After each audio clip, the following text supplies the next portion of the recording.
குழந்தை செல்வாக்காளர்கள் ஃபேஷன்ல இருந்து நிதித்துறை வரை வந்து பாத்தீங்கன்னா எல்லா துறையிலயும் வந்து இன்ஃப்ளூயன்ஸ் வந்து அதிகமாயிட்டே வர்றாங்க. ஸோ ஒரு காலகட்டத்துக்கு பிறகு வந்து குழந்தை செல்வாக்காளர்களும் அதிகமா வர ஆரம்பிக்கிறாங்க.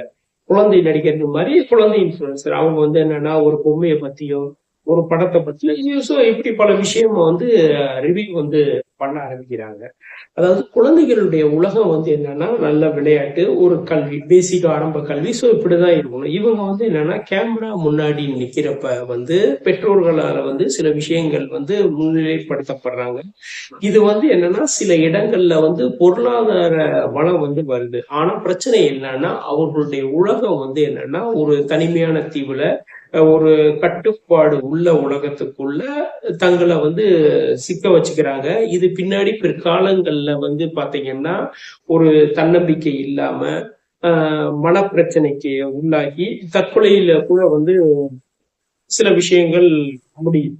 ஸோ இப்படி வந்து உலகம் எங்கும் வந்து சில இடங்கள்ல வந்து குழந்தை செல்வாக்கு மிக்கவர்கள் பிற்காலங்கள்ல வந்து இறந்திருக்காங்க. இது வந்து என்னன்னா பத்திரிகையிலேயே வந்து நீங்க படிச்சிருப்பீங்க.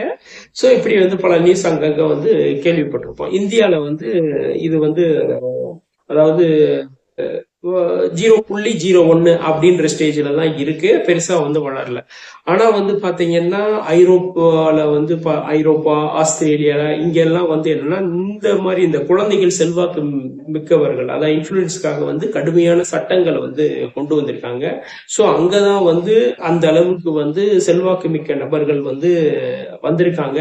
அதனால பல பிரச்சனைகள் ஏற்பட்டிருக்கு. ஒரு குழந்தைய வந்து குழந்தையா அவங்களுக்கான பேசிக் உலகம் என்ன ஸோ அதுக்கான விஷயங்கள் என்ன அப்படி செயல்படுத்த பண்ணும்.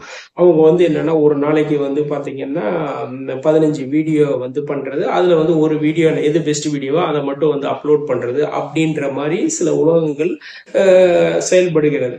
அதாவது நெட்ஃபிளிக்ஸ்ல வந்து பேட் இன்ஃப்ளூயன்ஸ் சொல்லிட்டு வந்து வந்து பாத்தீங்கன்னா குழந்தைகளுக்கான உலகங்களை பத்தி சொல்றாங்க. அது ஒரு மிகுந்த அதிர்வலைகளை ஏற்படுத்தக்கூடிய ஒரு தொடரும் கூட. நல்ல ஒரு ஃபேமஸான தொடர் சமீபத்துல தான் ரிலீஸ் ஆச்சு. அதுல வந்து என்னன்னா பல குழந்தைகள் எப்படி வந்து ஒரு இன்ஃப்ளூயன்ஸா மாறுறாங்க, பின்னாடி எப்படி பணி வருது, அவங்களுடைய உலகங்கள் எப்படி பாதிக்கப்படுது, பின்னாடி பெற்றோர்களும் மேனேஜர்களும் வந்து என்னன்னா அவர்களுக்கான உலகங்களை உருவாக்குறாங்க. அதுல எப்படி அவங்க தங்களுடைய மனச்சிக்கலுக்கு மாறுறாங்க அப்படின்றதுதான் சொல்லப்படுது.